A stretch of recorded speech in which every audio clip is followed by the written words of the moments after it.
You're a good, good Father. It's who you are.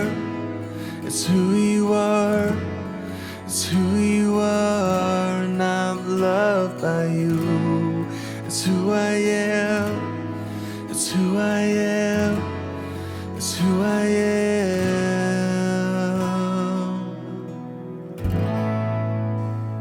When we started this task at looking at Rembrandt's Return of the Prodigal Son through the eyes of Henri Nouwen, I plan to have these series of reflections finished by Easter, a Lent series. However, I also wanted to take time reading the book just ahead of each session, so I was responding naturally to what I'd read. So I have to admit that this won't be the last session. We need time to respond to the character of the Father, both in his response to both his sons, but also to reflect on what Henri Nouwen was saying about becoming the Father. But to begin today, stop the video in a few minutes and take some time to consider the picture again. I'll put it up, but if you look in the description you can find, again, good images of it there. And especially take note of the embrace of the Father and the younger son, and especially the Father's hands. So take some time to do that now.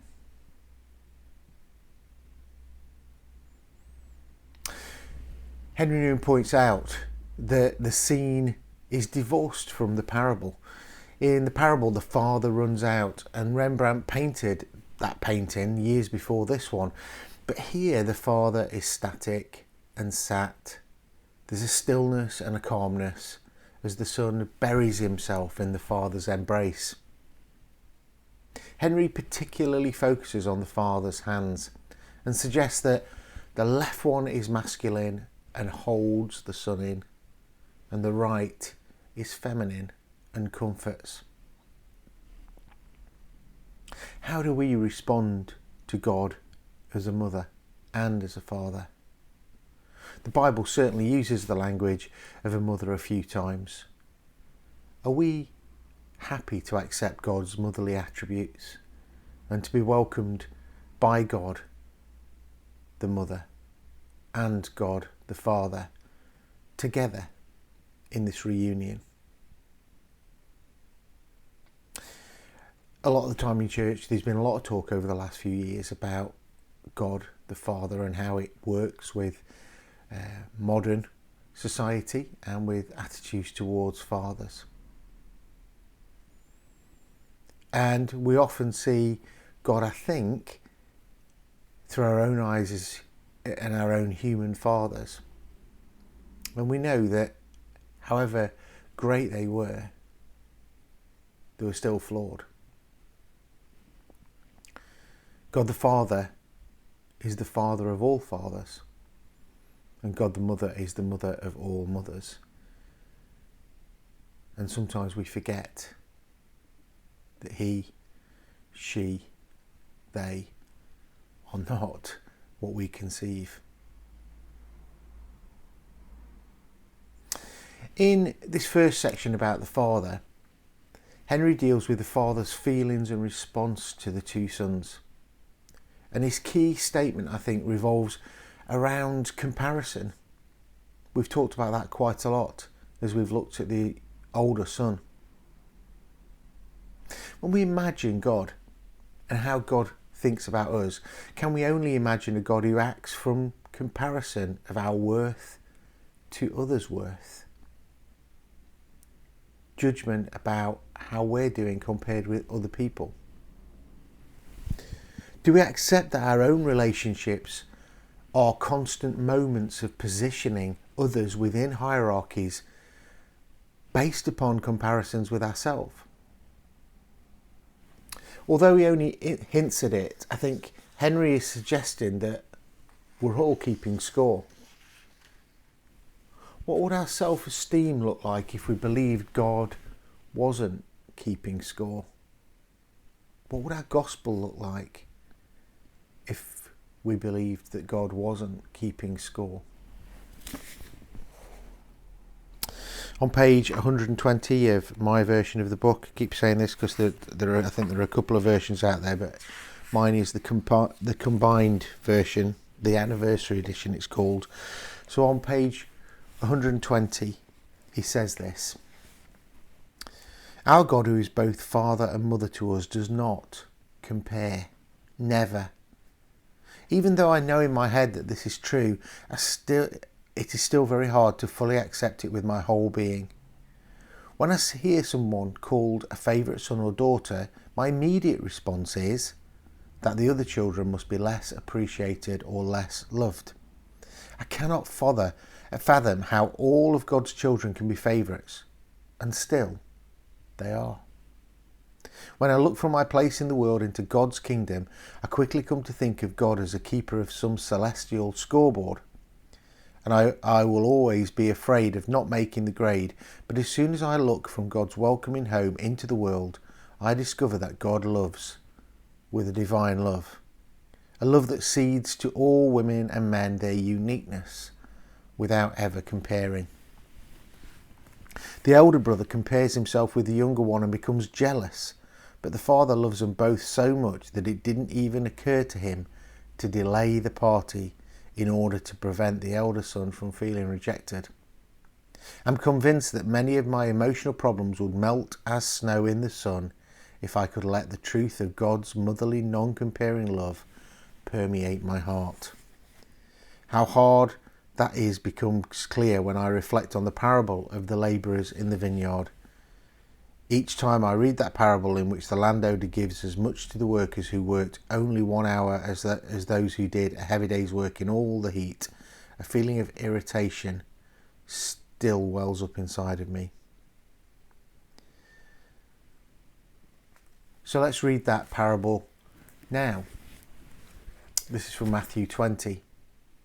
For the kingdom of heaven is like the landowner who went out early in the morning to hire workers for his vineyard. He agreed to pay them a denarius for the day and sent them into the vineyard. About 9 in the morning, he went and saw others standing in the marketplace doing nothing. He told them, "You also go and work in my vineyard, and I'll pay you whatever is right." So they went. He went out again about noon, and about 3 in the afternoon and did the same thing. About 5 in the afternoon, he went out and still found others standing around. He asked them, "Why have you been standing here all day long doing nothing?" "Because no one has hired us," they answered. He said to them, "You also go and work in my vineyard." When evening came, the owner of the vineyard said to his foreman, "Call the workers and pay them their wages, beginning with the last ones hired and going to the first." The workers who were hired about 5 in the afternoon came out and received a denarius. So when those who were hired first came, they were expected to receive more. But each one of them also received a denarius. When they received it, they began to grumble against the landowner. These who were hired last worked only 1 hour, they said, and you have made them equal to us who have been borne the burdens of the work and the heat of the day. But he answered one of them, "I am not being unfair to you, friend. Didn't you agree to work for a denarius? Take your pay and go. I want to give the ones who was hired last the same as I gave you. Don't I have the right to do what I want with my own money? Are you envious because I am generous?" So the last will be first, and the first will be last. Do we react as Henri does? And I have some sympathy for how the workers who have worked all day feel. I know I do. It just seems unfair. I was writing a communion for this coming Sunday, which is Easter Sunday, and as part of that, it says, "Your love is unfair." And I'm interested to know how the people who hear and take part in that communion service feel when they hear that word. Your love is unfair.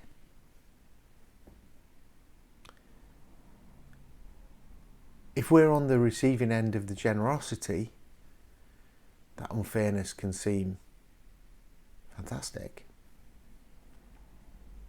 But if we're on the other side of it, the unfairness can seem unfair.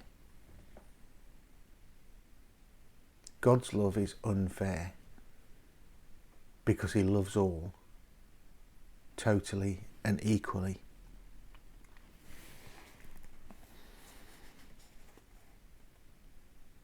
This is what Henri says about our reaction to this unfairness. We might call it grace. It hadn't previously occurred to me that the landowner might have wanted the workers of the early hours to rejoice in his generosity to the latecomers. It never crossed my mind that he might have acted on the supposition that those who had worked in the vineyard the whole day would be deeply grateful to have had the opportunity to do work for their boss, and even more grateful to see what a generous man he is. It requires an interior about face to accept such a non-comparing way of thinking. But that is God's way of thinking.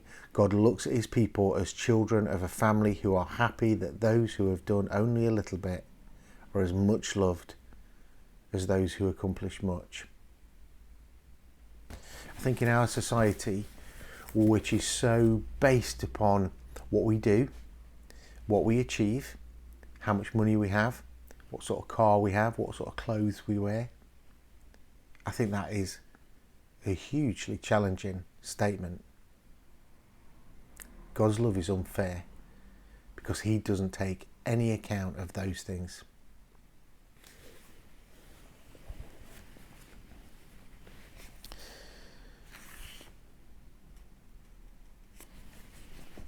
In this next little section that I want to read to you, he talks about a conversion experience. Here lies hidden the great call to conversion, to look not with the eyes of my own low self-esteem, but with the eyes of God's love. As long as I keep looking at God as the landowner, as a father who wants to get the most out of me for the least cost, I cannot but become a jealous, bitter and resentful towards my fellow workers or my brothers and sisters. But if I'm able to look at the world with the eyes of God's love and discover that God's vision is not that of the stereotypical landowner or patriarch, but rather that of an all-giving and forgiving father who does not measure out his love to his children according to how well they behave, then I quickly see that my only true response can be deep gratitude. At the end of this session, I think it'd be good to respond to that if you want to rewind it and listen to that comment again. The startling thing in the centre of this parable and in the centre of the gospel is that God does not count what we do against us. His love is given because he is generous and not because of what we are. This parable is compelling because at its heart is the human condition, and especially the human condition before God. We all crave his love, his acceptance and his welcome. But our own heart knows that we aren't worthy of these things, or that we shouldn't be worthy of these things. So we opt for a second best, which is to make sure we're at very least better than others. I don't think I'm overstretching the mark when I say this. And maybe it's just an admission of who I am. But at my heart, that's what I know the human condition is. That in my own vulnerability and weakness and pride, but also my own deep insecurity, that in order to find favour with God, I often dismiss others. In this seeking and this striving, we actually alienate ourselves from each other and from God. It's what we call sin. What we're missing, though, as we've just read, is that our choice and our action is not ours, it's his. God's heart is to love us, to accept us, and to welcome us. He's actually active in seeking us and runs along the road with no shame to catch us up in his embrace. If only we'd allow him to do it. As I record this, today is Maundy Thursday for me. And as I go into to the Easter weekend, it's probably right that my plans for a Lent course are going to fail. Because maybe before trying to understand how I can be like the Father, I need again to be faced with the extent to which God would go for me, how far God would go for me. But to also consider that Jesus came to gather all in his Father's embrace, that his embrace is big enough to satisfy me and my brothers and sisters. Not just my Christian brothers and sisters, but the whole of creation. No jealousy, no comparison or vying for position is needed, because his love is enough. I just need to come home and rejoice in what the Father has done. Pull up my seat to the table, join in the celebration. The Father doesn't think to wait for me to come to the party before he celebrates, because he expects me to be as generous as he is.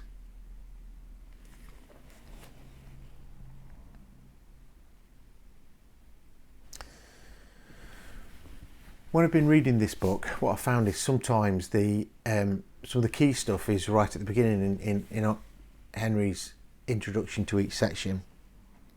So I just want to read to end this quite a long section from the beginning of his section on the Father. It's talking about the fact that the Father doesn't force us. His love is too great to do any of that. It cannot force, constrain, push or pull. It offers the freedom to reject that love or the love to return. It's precisely the immensity of the divine love that is the source of the divine suffering. God, creator of heaven and earth, has chosen to be, first and foremost, a father. As father, he wants his children to be free to love. That freedom includes the possibility of their leaving home, going to a distant country and losing everything. The Father's heart knows all the pain that will come from that choice, but his love makes him powerless to prevent it. As Father, he desires that those who stay at home enjoy his presence and experience his affection, but here again, he wants only to offer a love that can be freely received. He suffers beyond telling when his children honour him only with lip service, while their hearts are far from him. He knows their deceitful tongues and disloyal hearts, but he cannot make them love him without losing his true fatherhood. As Father, the only authority he claims for himself is the authority of compassion. That authority comes from letting the sins of the children pierce his heart. There is no lust, greed, anger, resentment, jealousy or vengeance in his lost children that has not caused immense grief to his heart. The grief is so deep because the heart is so pure. From the deep inner place where love embraces all human grief, the Father reaches out to his children, the touch of his hands radiating inner light, seeking only to heal. Here is the God I want to believe in. A Father who, from the beginning of creation, has stretched out his arms in merciful blessing, never forcing himself on anyone, but always waiting, never letting his arms drop down in despair, but always hoping that his children will return so that he can speak words of love to them and let his tired arms rest on their shoulders. His only desire is to bless.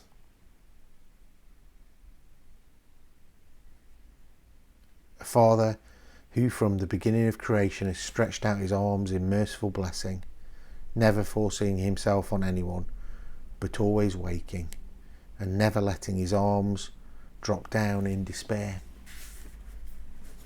As we go into Easter weekend, we remember how far the Father, God, has gone to send his Son to die for us.